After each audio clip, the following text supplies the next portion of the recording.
What's up, guys?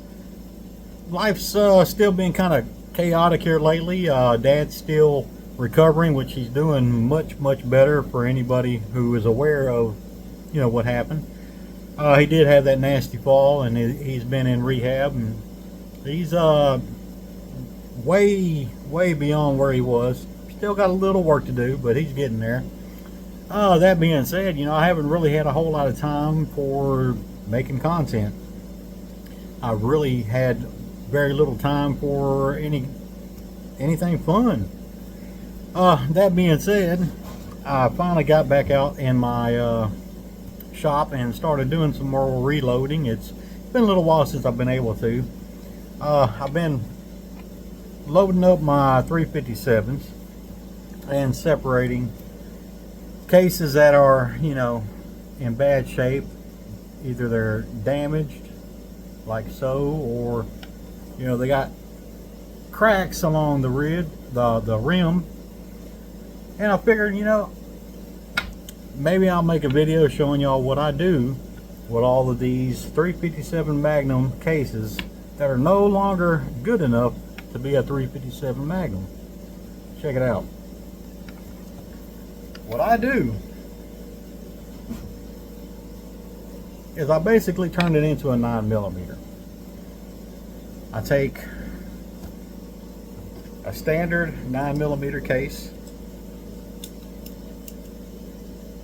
and my Hornady book and online there's all kinds of information on links and whatnot. I don't feel like getting into all that, so I'm just going to go ahead and measure it out. Alright, that is the length for this 9mm case. I'm going to lock that down, remove that, and I just scribe a line on these cases. Usually I will spray them with layout dye, but I'm out, so I'm just going to get a good line going in there. The camera probably won't be able to see it, but I can. I got me a line right there. That's the length of that 9mm. Alright, so now it's time for the next step. Y'all come on. Now I'm going to shut off this tumbler because I don't know if you can hear me over it. Hopefully you can. But anyway, next step. Alright, so here's my Hornady case trimming tool, device, whatever you want to call it. I don't know. Let me show you how I set it up. Alright, it's a little dark in this corner, so I got my little flashlight down there. Getting a little light on the situation. But all I do, I take my case, put it in there, and it's got a shell holder just like the single stage press would. I got it in there, and now I'm going to tighten it up.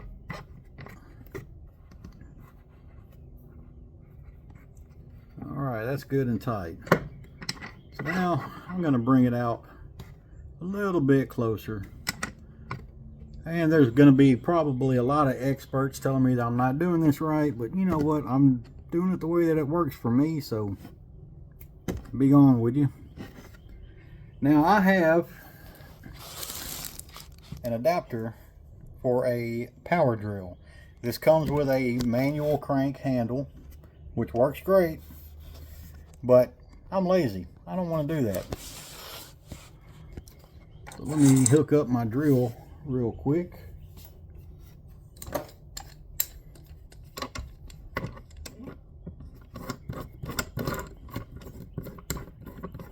And we will get to cutting.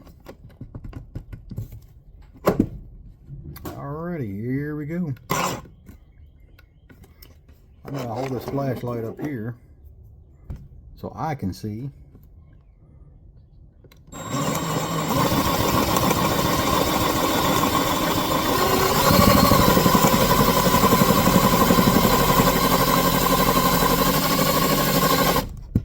Oh, I ran out of stroke.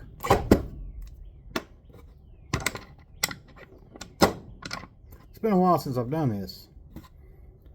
Alright, let's try that again.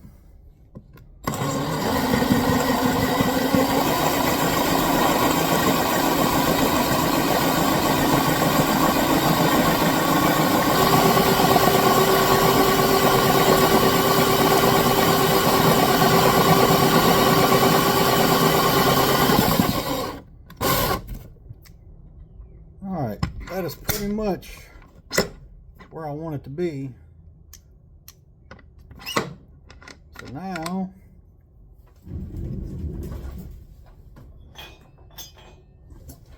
I'm going to run my deburr tool around that case and make sure it's good and clean.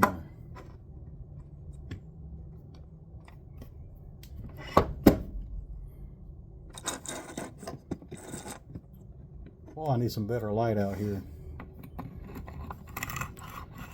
Yeah, I'm always getting emails about doing reviews on light fixtures and whatnot, but it's never any light fixtures that would be practical to anything I do on my channel. You know, they always claim that they've been watching my channel and they think that I would be a good representative for their product. That tells me that they've never seen a single thing I ever do. I don't know what about shooting, hunting, and fishing says I'd be a good candidate to show off your chandelier. But anyway, I'm going to get this good and deburred inside and out. Alright, that's fairly clean. I'm going to pop it loose and see what my overall length is. One more time, I'm going to measure this actual 9 millimeter, and this one is 0.742. So let's see where we are with my 357.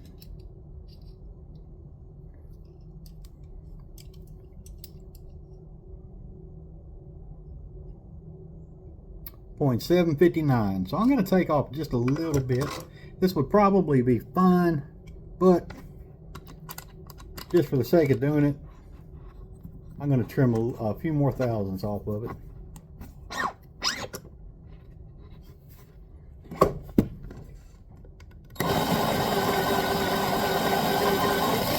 It is very easy to go too far on these. I have scrapped a few of these where they were no longer good for anything.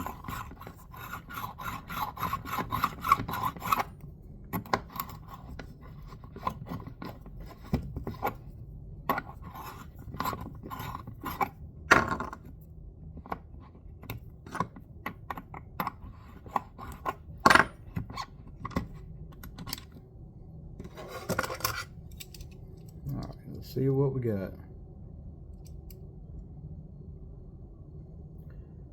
0.740. Close enough. Alright, next step. Alright, so my next step is going to be to flare that mouth out just a little bit, just enough to where I can get that started, that projectile, and add a primer. Now I'm using my 357 or 38 shell holder. All of my dies are going to be 9 millimeter. So let me get going on this. I need to get this set up. I'm going to screw that down until I feel it touch. There it is, it's touching.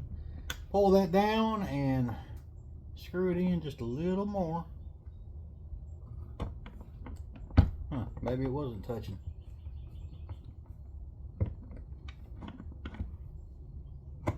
Yep. Had a sticky burr, or a sticky thread rather.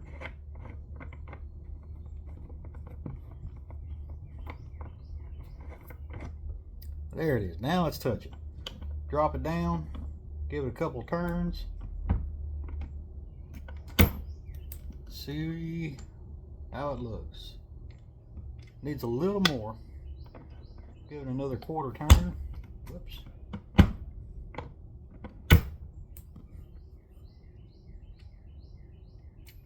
Almost there.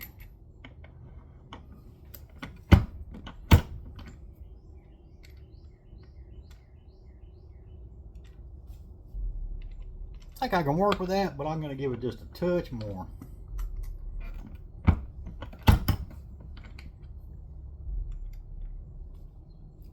perfect. All right, so I'm going to take that out.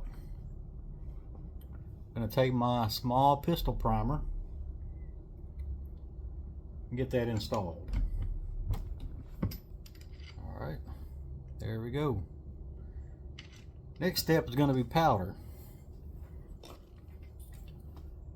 It's one thing I love about these Lee dies. They got the powder through neck. All right, so I load these the same way that I do my 9mm.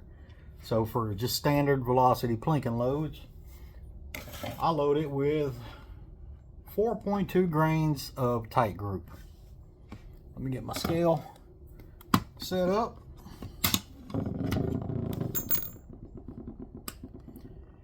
Not sure how much powder I got coming out of there. It's been a little while since I've used it, so let's go ahead and measure this out. I don't remember what the last thing was that I loaded with that tight group. 7.8, that's a little hot. So I am going to get rid of some of that.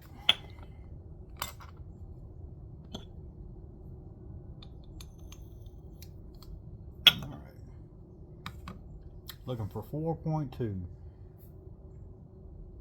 That's a solid 6. I'm going to get rid of some more. Might have got rid of too much. Huh. 4. Well, it's bouncing between 4.2 and 4.3. Let me take just a touch out.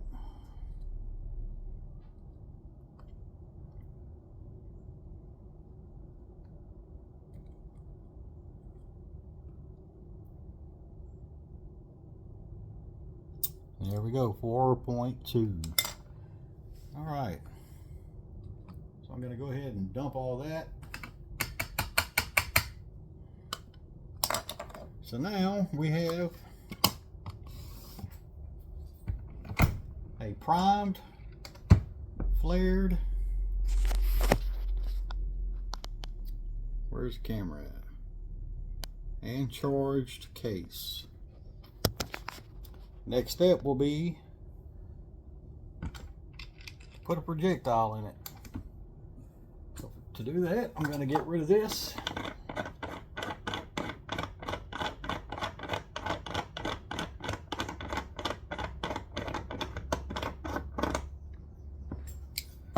And install my seating and crimping die. Alright, so I'm going to run that down until I feel it touch that case.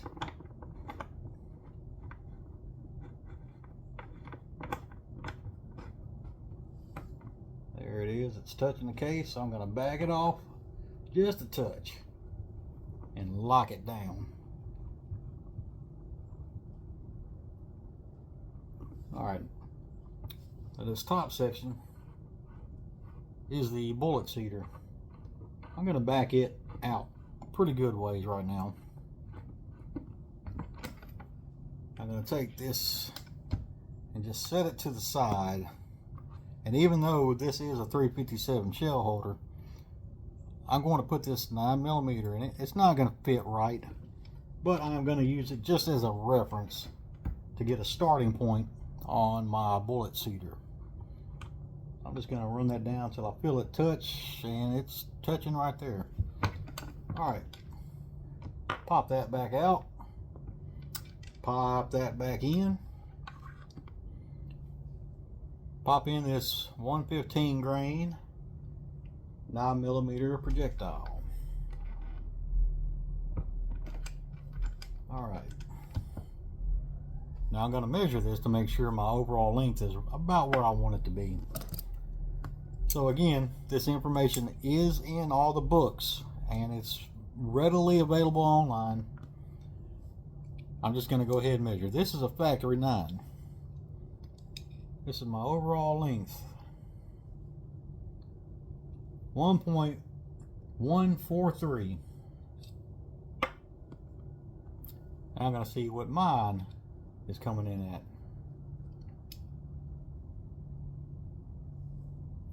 1.149. So I'm going to give it just a little bit more.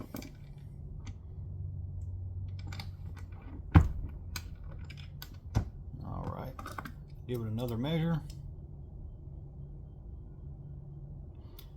1.142.5. I'm going to call that good. Now, I'm going to go ahead and back the seating die stem all the way out. And I'm not really going to crimp this, but I'm going to get rid of that extra flare that I gave it in order to make it easy to seat. I'm going to run that back up, unlock it, go back down until I feel it touch. There it is. Drop it down and just give it a little quarter turn. That's good enough. So there you have it.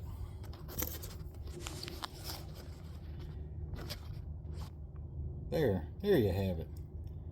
That is what my buddy Joe from Parabellum Fishing has dubbed the 357 buck. This allows me to use it in my, as you can see, 357 Magnum, and that is clearly a 9mm projectile. This allows me to use it in my 357 without the need for a moon clip. And here it is compared to an actual 9mm. Let me give you a better look. There you go. As you can see, I got a rimmed cartridge and a non-rimmed. See if I can do this without them running away from me. There we go. I'll just hold on to them. There you go. 357 Magnum next to a 9mm. I got the idea for these when my dad was talking about wanting to get some moon clips to use 9mm in his 357. But I started thinking, you know, none of our 357s have a recessed cylinder to accommodate moon clips, so what could I do to eliminate that? And I started looking at my 357 cases, and there was a lot of them that were in bad shape. So that's what I came up with. I just cut them down.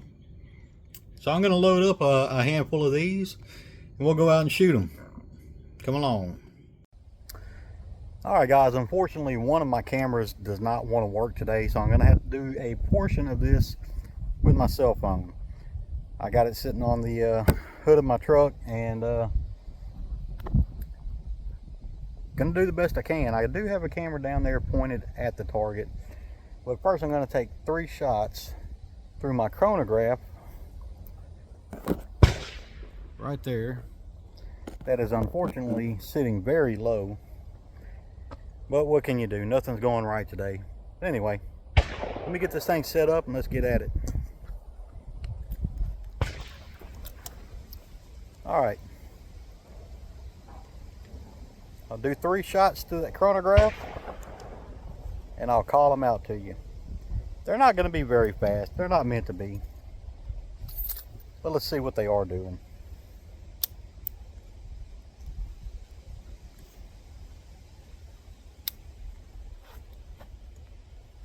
Shot number 1.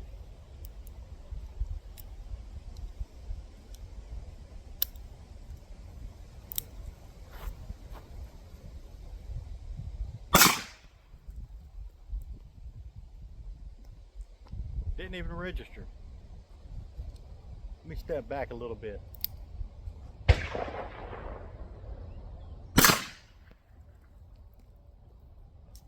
1060. It's a little faster than I expected.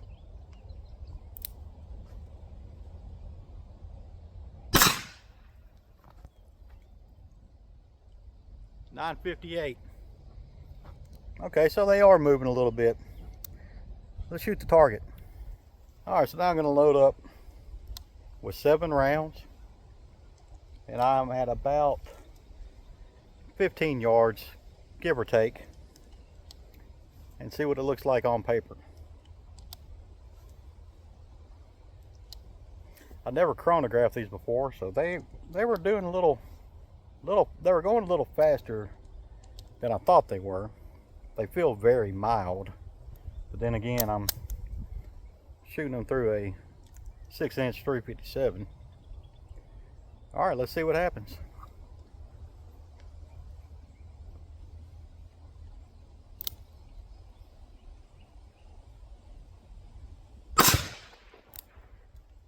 Not bad. Huh.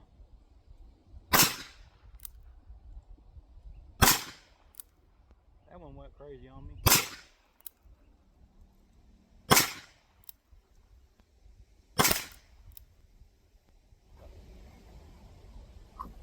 Let's go check it out. Alright, so those last couple of shots, those were pretty much my fault. I was getting a little ahead of myself. But my first two shots I noticed were both right there. So yeah, I'd say they're pretty good. There's 1, 2, 3, 4, 5, then 6 and 7. I like it. Alright guys, I forgot to do a little closing thoughts video, so I'm going to do it now. Yeah, there's really no practical use for those. It's just for planking around, really. At least I haven't found a practical use for them. But, you know, it's something to keep those retired 357 cases in service. That round is actually very similar to an old 38 Smith & Wesson. I don't think the ballistics and everything is quite what the 38 Smith & Wesson would be, but you know, that's the closest thing I have to compare them to. But anyway, I just figured I'd show you all what I do with them, and you know, if you want to try it, go for it. It's not exactly a trade secret. But anyway, that's a wrap. Appreciate y'all watching. Hopefully we'll see you again soon. Y'all be good.